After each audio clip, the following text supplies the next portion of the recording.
Hello again, ladies and gentlemen. Michael Matt down in a chilly catacomb. Outside, we're still having some of that global confusion going on with the weather patterns, but tonight it's quite chilly. And you know what? That's the Dickens look, or you don't like the scarf? No, it's great. It's cold down here. I mean, I appreciate the torch that you put in there. That's keeping me warm. But if you could crank that up a little bit, I might be a little warmer. There's no respect anymore around here. It's unbelievable. All right, so let's get right down to it. I wanted to talk just a little bit about what everybody else is talking about, obviously, in Washington, D.C., the Trump administration getting off the ground. You got Donald Trump's inauguration address, which, I mean, the man stuck so many fingers in the eyes of the New World Order wackos that I kind of lost track. He evoked God several times. He evoked referenced the Bible. And somehow, what I was really happy with is that he managed to sort of avoid the neocon David Frum American exceptionalism bit while promising to protect our nation's borders and to put her interests first. We will seek friendship and goodwill with the nations of the world, but we do so with the understanding that it is the right of all nations to put their own interests first. We do not seek to impose our way of life on anyone. And I think that was really fascinating. I mean, I know now he's being savaged by everybody from the Pope to Chris Matthews and beyond as sort of Hitlerian in his... But, Rob, think about that for a second. As far as the far left is concerned, if Donald Trump had stood up there during his inauguration address and said, "I want to make America fifth again," right? Would that have been okay, or... Yeah, like how bad does it need to be before they'd be happy? Yeah, before they're happy. Maybe the 20th? I don't know what it would be. Personally, I don't really have a problem with the president saying, "I want to make our country first. I want to put my country's concerns and my country's people first." It reminds me of on an airplane where you have flight attendants who will always tell you to put your own oxygen mask on before assisting others, even children. Why? Because if you don't have it together yourself, you're going to be useless to people who need your help. So if America doesn't have it together, she's going to be useless to the other poorer countries that need her help. And so I think what Donald Trump did was spot on. I suspected Steve Bannon may have had a hand in writing that, but right now they're saying Donald Trump himself wrote it, if he did write it. This is one of the most antagonistic to the New World Order presidents that we've had in a long time. And now he's going about the business of surrounding himself with Christian, pro-life, and many, many Catholic, serious Catholic advisors and cabinet members, which has been fun to watch. It just keeps coming. I mean, here we're going to take a look at this retired, Marine Corps General John F. Kelly being officially sworn in as the 5th Secretary of Homeland Security. I think there's a little surprise in here that you're going to enjoy seeing. Take a look. Faithfully discharge the duties of the office on which I am about to enter. So help me God. So help me God.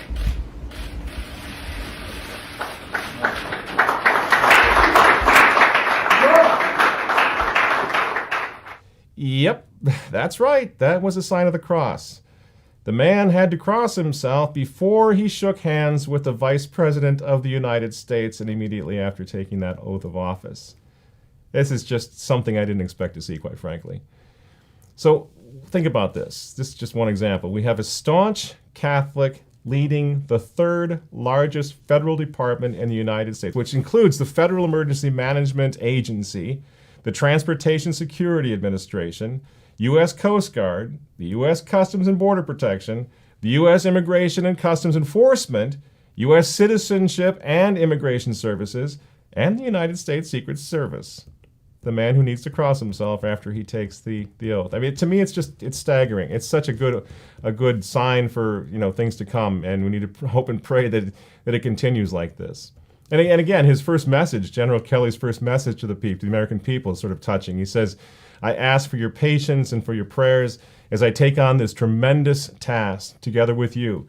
And my only plea is that together we focus our loyalty on the Constitution that we all have sworn to preserve and protect and the nation that we love." End quote. You know what, Rob? I think President Obama is no longer with us. And I think that's kind of a good thing, right?